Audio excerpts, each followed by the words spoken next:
Welcome back. Hello Welcome to to our third episode. Mhm. chapter 3. Yes, the need for personal autonomy. And I feel like this is going to be one of your favorite episodes, Britt, because you are all about autonomy. I am. You're I like the have queen of oppositional autonomy. defiant disorder. Yeah. Like, When I think no of joke. autonomy, I think of you. Yeah.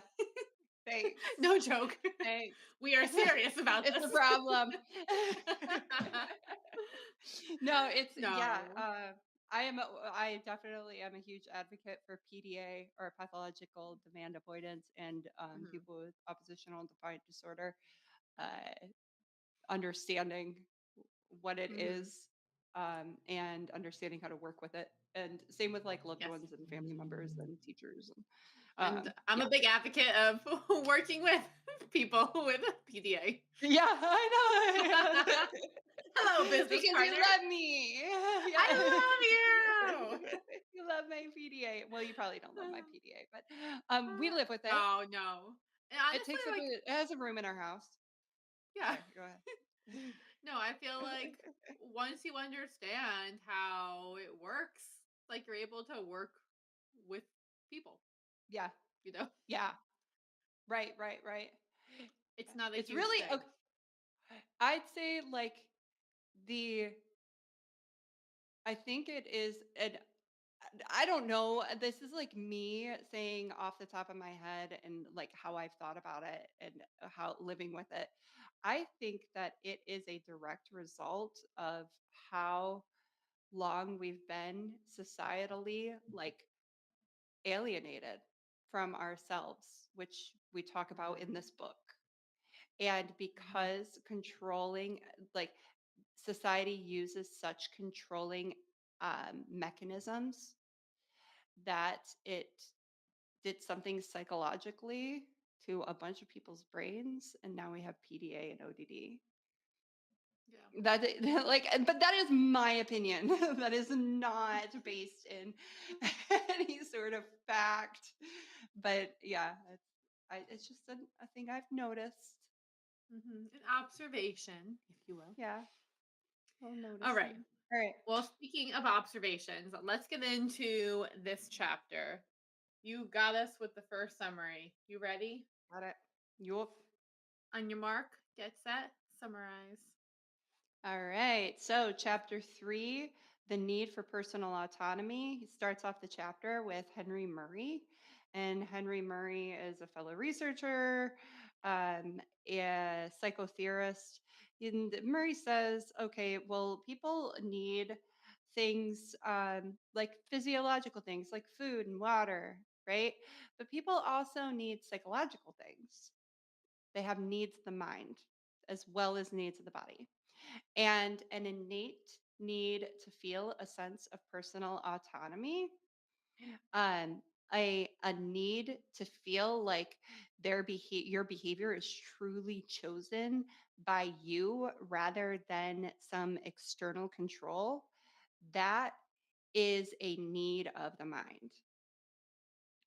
And failure to satisfy the need decreases intrinsic motivation and very likely has other negative psychological consequences. Then there is a researcher from Stanford, and he looks at all of the various things that undermine intrinsic motivation, right? Imposed goals, surveillance, and use of or reliance on evaluations. Those are the three things that he finds that are like massively undermine intrinsic motivation, yet are used all the time to motivate or control. But people tend to find that these methods, imposed goals, surveillance, evaluations, they are antagonistic to their autonomy. So these events drain them of their enthusiasm and interest in whatever the activity is that they're doing. And this is really like distressing because all of these things are used to motivate. Ain't that the Yeah, truth? ain't that the truth? All right. You ready? Yup. All right, All 2 minute. right, Ash is up. let's do this. All right. Zip it So up. I did. Gotta get prepped for this. Okay, so in chapter 3, the need for personal autonomy, DC explores number one, why autonomy ends up getting infringed upon in society and how we use things like deadlines, imposed goals, surveillance, evaluations, in order to hopefully like help make people more motivated, but how it actually hinders it and how quite a few things that we do end up taking on the what's the word for it, like the impression of punishments. And one of the things that we looked at was competition here. Like we think that competition will be so motivating when in studies it actually shows that competition can reduce how well people do at things and how motivated they feel in the process of doing it. Then the other thing that we go into is talking about choice and how it's important to offer people choice over what they do, but we want to make sure that it's an informed choice. So the example that they gave was an accountant giving somebody a choice for how they handle their deductions and their taxes. Like it's important for the accountant to give a breakdown of like what makes the most sense. That way someone gets to decide, but they're deciding within not really constraints, but with a knowledge of what's going to be most advantageous for them. We also then looked at how control is used in an effort to hopefully like help someone, but how it ends up hindering how well someone can do at something and how they feel about the task that they are doing. And then finally, we look at rewards and how in essence, rewarding does not have to be this harmful thing. But what it really comes down to is where the person rewarding is coming from when they're giving the reward. If they're looking to control, it's going to be more harmful versus if they're not, it can be a bit more of a neutral effect. The end. Yeah. I think last episode I kind of mentioned that like it gets really ambiguous. Or maybe not ambiguous. It just really gets to be hard to understand then what is a reward if Yeah. the reward isn't to motivate, because to me, and I think teacher vernacular, when you say reward, it's something that is used to motivate. And Hmm. what they're saying, like, oh, rewards can be used if they meet these certain criteria, like the criteria of it's just like embedded in a person's contract. It's not Yeah. Like contingent. That it's doesn't become not the that's not a real rewards. reward. Yeah. It's not the Yeah. rewards that we have an understanding of using in school. Which I wanna Yeah. talk about, I wanna get there. But I want to start off by talking about our quotes first, if you're cool. Okay. Yeah. Yeah, well, technically, that doesn't like that. Really, we should wait till chapter 4 because that's like fully discussed in chapter 4. I'm True. all about the chapter 4. We probably will not though. We're probably gonna get carried away and talk about it anyways, knowing us. Right. We'll say we should wait. Anyways, let's talk about this. Anyway, but actually, okay. So quotes. What was your Okay. quote? So I have one about choice that I wanted to talk about, and it comes from page 34. And it says, it's not always easy to provide choice, but it has become increasingly clear that there will be positive advantages if you do. The main thing about meaningful choice is that it engenders willingness and encourages people to fully endorse what they are doing. It pulls them into the activity and allows them to feel a greater sense of volition. It decreases their alienation, which we talked about in chapter 2. Mhm. When you provide people choice, it leaves them feeling as if you are responsive to them as individuals, and providing choice may very well lead to better or more workable solutions than the ones you would have imposed. From page 34. And I picked that because with choice, I feel like choice has become kind of a buzzword in education too, right? Like Mhm. give choice. And I think that we have a rough understanding of how to do that, right? Like when Mhm. you start working with a teacher who's new to this rewired brain, right? When you say Mhm. give choice, they'll be like, "Yeah, I told them they could write with a pencil or a pen. Done." I told And them they could that's write with a pencil or pen. Yeah. yeah, and that's not exactly what we're talking about. Yeah. You know, like having choice, like it should be meaningful choice. That's the thing that was mentioned here, like having meaningful choice, right? Like Yeah. doing your job.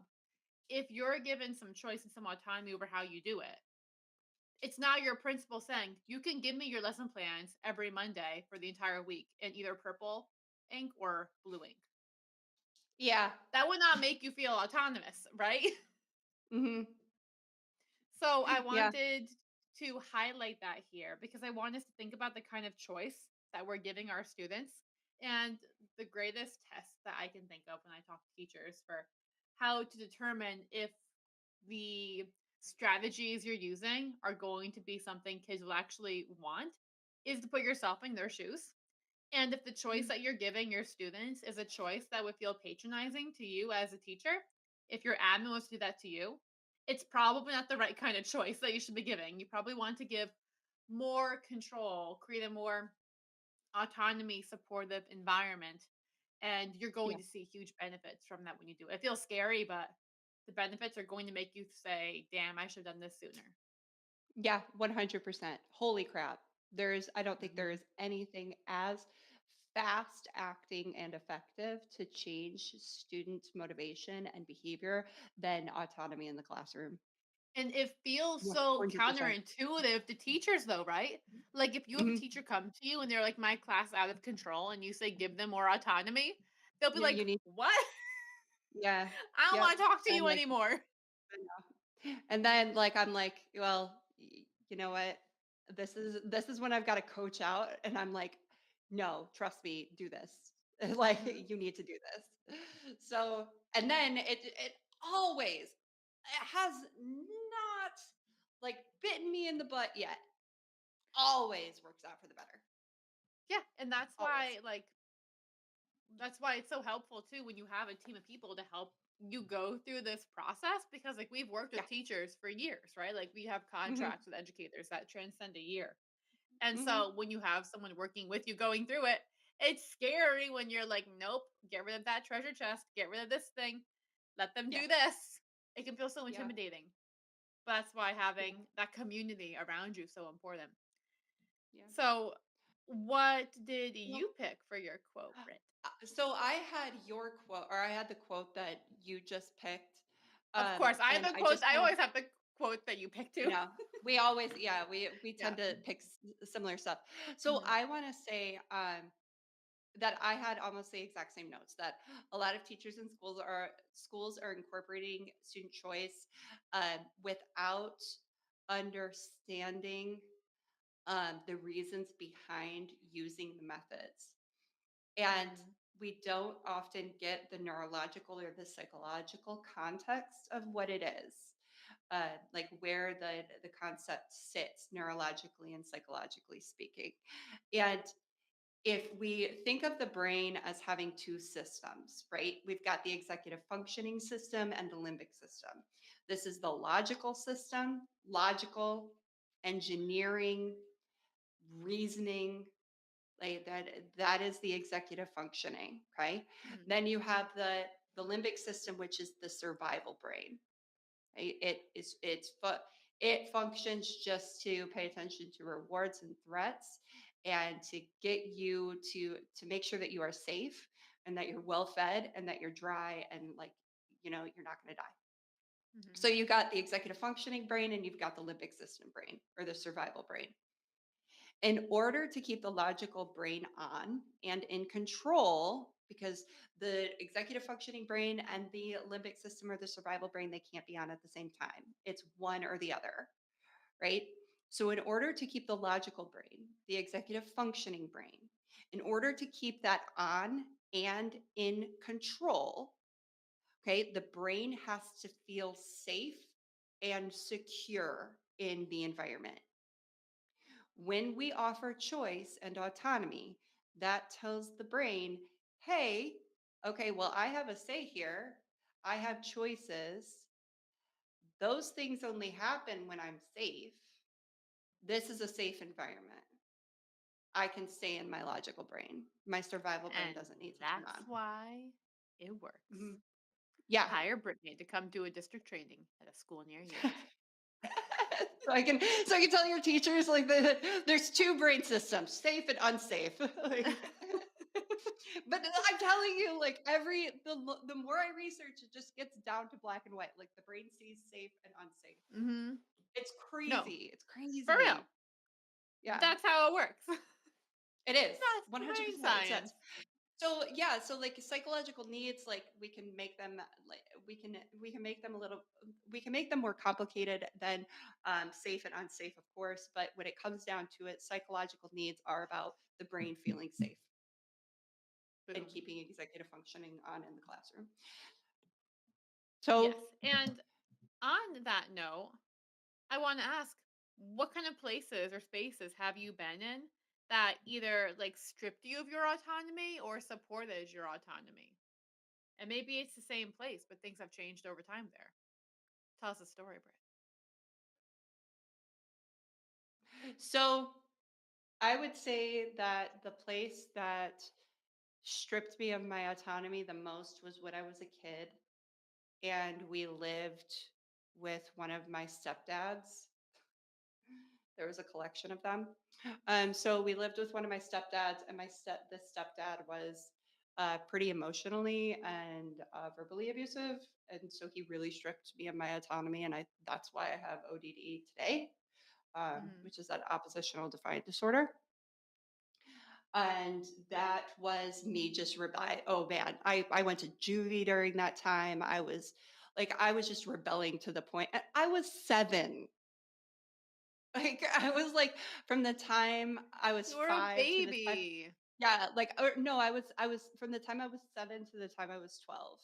We lived with him and he was terrible.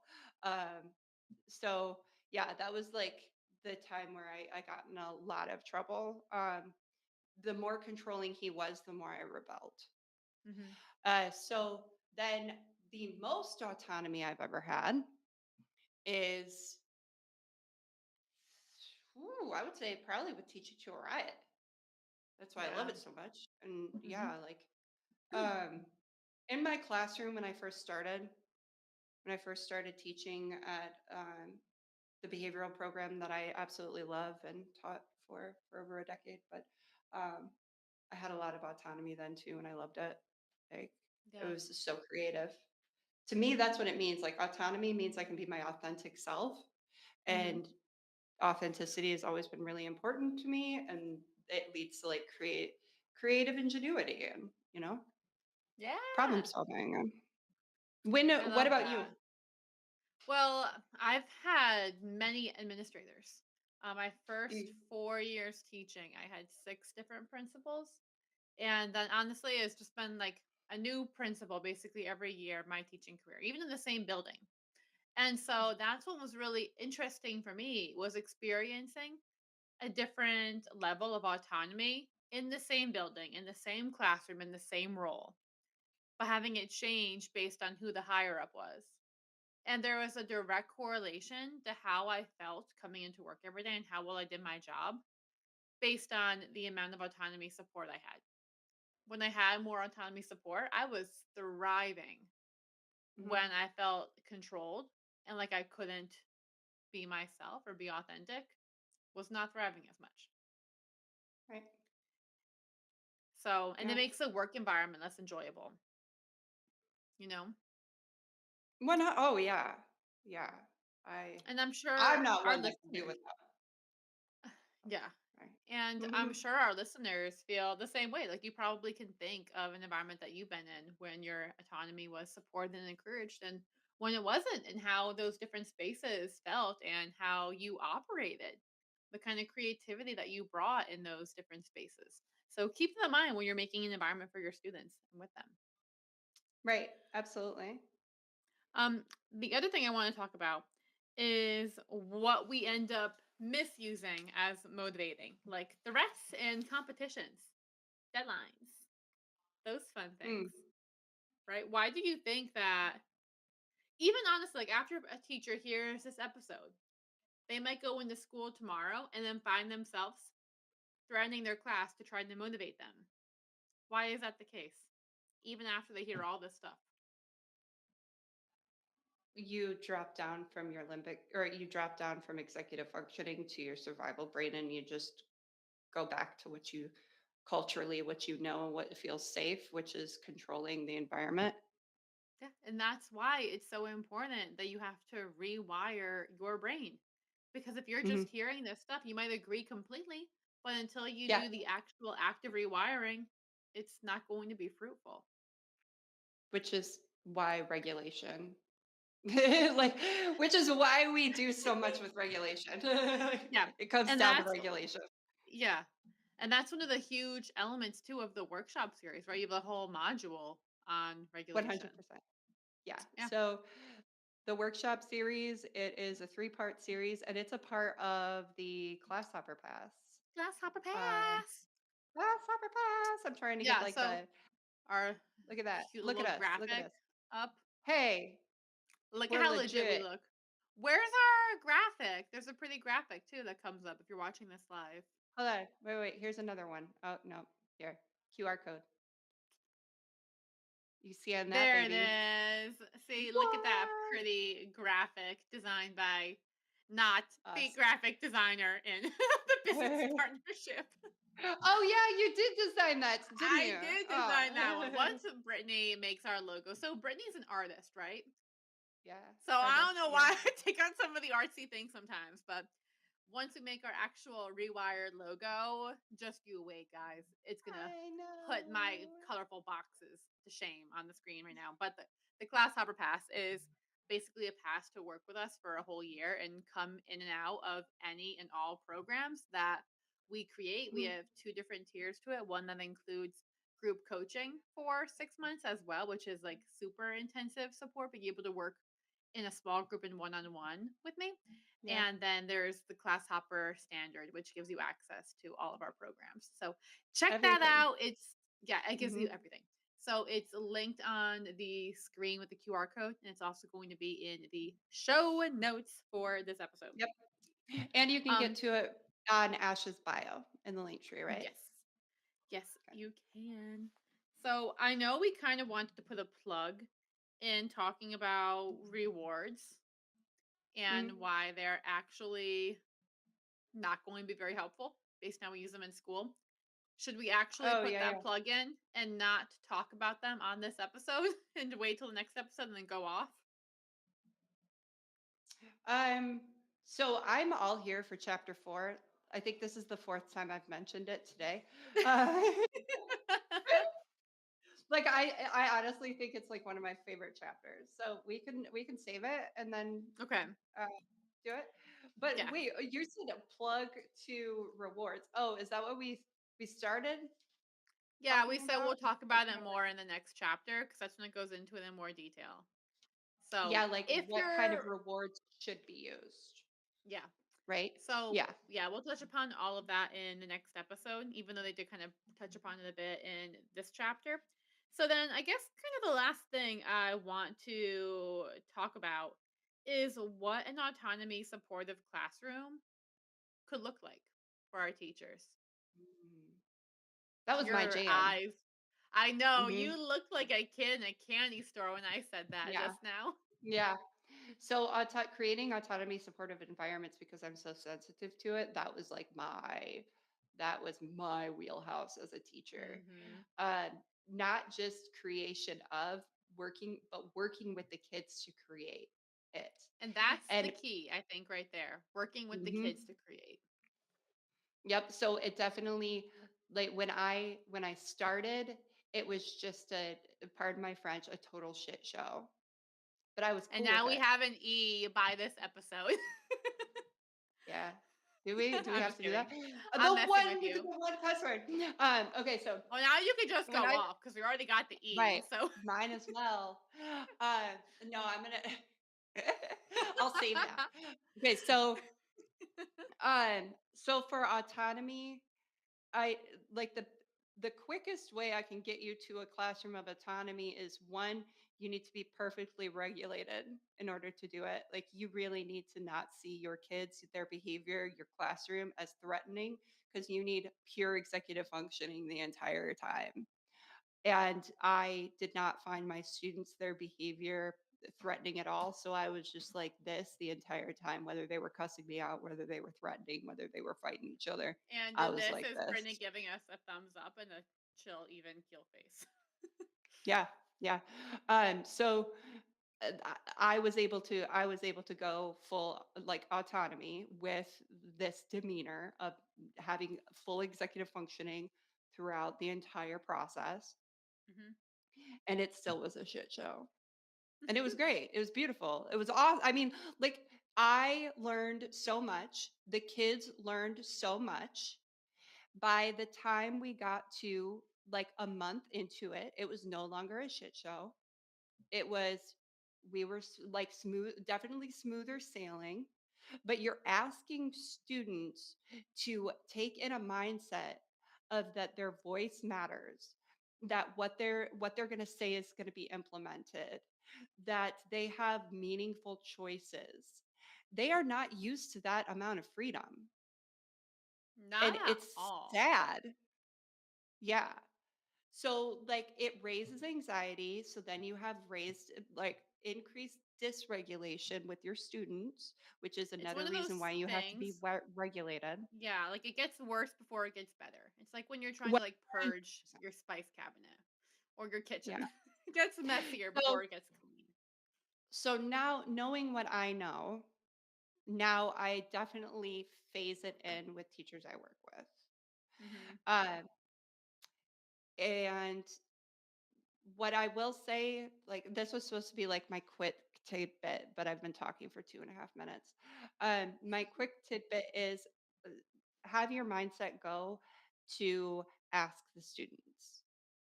Yeah. Like, if you're asking yourself, okay, what should I do with dot? How should I do dot? Where should dot go? Ask the kids. Yeah. And that's also what my tidbit was going to be. Jenks, Mhm. you owe me a soda. Um, Yeah. yeah, and I don't know how many times I'm working with teachers and they're telling me about a problem where the kid is experiencing having an infringed upon autonomy need. And I say, have you asked Mhm. them? And they're like, oh, Yeah. no. Like we forget that's a very good step, right? It's like, oh, I have a headache. Have you had water today? Hmm. No. Well, we could try that, right? And the And fact that it's so surprising, like, when we ask them and then they're like, "Oh, shoot, no." Like, the because it's fact so that you didn't think structural. about it, yeah, is the Yeah, and that's the problem. other thing I wanted to ask you too. Do you think it would be so messy to create an autonomy supportive classroom if it was a norm to do No, that? I think it would, I don't think yeah. so either. Like, you go into, like, a well done Montessori, not like an Americanized Montessori, but an authentic Montessori program. Anything that's authentically Reggio Emilia, like, that's their culture, is student autonomy. And no, it is not a mess, Hmm. because these kids are used to, their brains are Yeah, used to the autonomy. So they don't find them they don't find the options and the, dysregulating. yeah. It's not And new. that's why, like, when you start your journey of having a rewired classroom, Hmm. especially if you're going against the grain, like recognizing it's going to be harder before it gets easier. And it doesn't mean you're doing it wrong. It Hmm. actually probably means you're doing it right. Yeah. Just buckle up and, like, you're on a ride, you're on a roller You coaster. know, It's fun and it's it's exciting. It's not kind of boring. like what they tell you when you're having a baby and you're in labor, right? And they're like, the more intense the contractions are, the closer you are to having the baby be here, That's true. Yeah. right? So Yeah. look at it as pain and discomfort before a glorious end result. And the Right. more you do it too, the easier it's going to get. Hopefully, like childbirth. I don't know about that. That analogy might not work there. I was a one and done, so no, don't Yeah. hit me with that question. Let us know in the comments. Yeah. Please, Oh for no. Ash's sake. Yeah, for Well, my hold sake. on. So I gotta say, okay, because people I'm sure are going to listen to this and they're going to be like, well, then why, why do it? Why, if it's going to be this stressful, I'm already super stressed. Like, why would I add this to it? And the thing is that stripping people of their autonomy, especially at such a young age, the implications are bigger than just the classroom. The societal implications are huge. If we Yeah. want to better our society, better humanity, we need to start implementing autonomy, supportive workplaces, classrooms, community centers. Our society needs more autonomy because we And are very disconnected to ourselves and our authenticity and intrinsic motivation. Okay, go. Sorry. and I also want to say too that it's stressful, but it's a different kind of stress. Hmm. I've said this before, I think, on our podcast, but the hard days I had running a conscious, rewired classroom were significantly easier than the easy days I had running a dictatorship. Like, Hmm. even if you have a kid go off and have like some wild behaviors, you don't leave feeling drained. You leave feeling like you made a step in the right direction, Yeah, and it feels like you're working towards something meaningful, not like you're this cog in the machine. And that that's it. changes everything. Hmm. So that's why, like, I say, like, my Sunday scaries disappeared when I started teaching in this way, and they did. And with clients too, like, they're like, my Sunday scaries have stopped because it changes how you feel about everything. And that changes your life. Like, this stuff, rewiring your brain, it's life changing. It is So it's worth it 100%. in so many Yep. ways. And I guess that's my takeaway too. It's that the journey might be messy and a little bit uphill, a little arduous, but Mm. it's so worth it. And also, we're here to help you along the way. That's literally our job. Yeah, yeah, yeah. So I think that was a beautiful ending. Thank you. Ooh, yeah, that was my like Tibetan bowl sound. I Okay. don't know All why I right. just did I can vibe with that. that. I don't know, like, is everybody calmer? I don't know. I feel All right, calmer. I I think they feel must feel calmer. calmer from your mock Go for it. Tibetan bowl.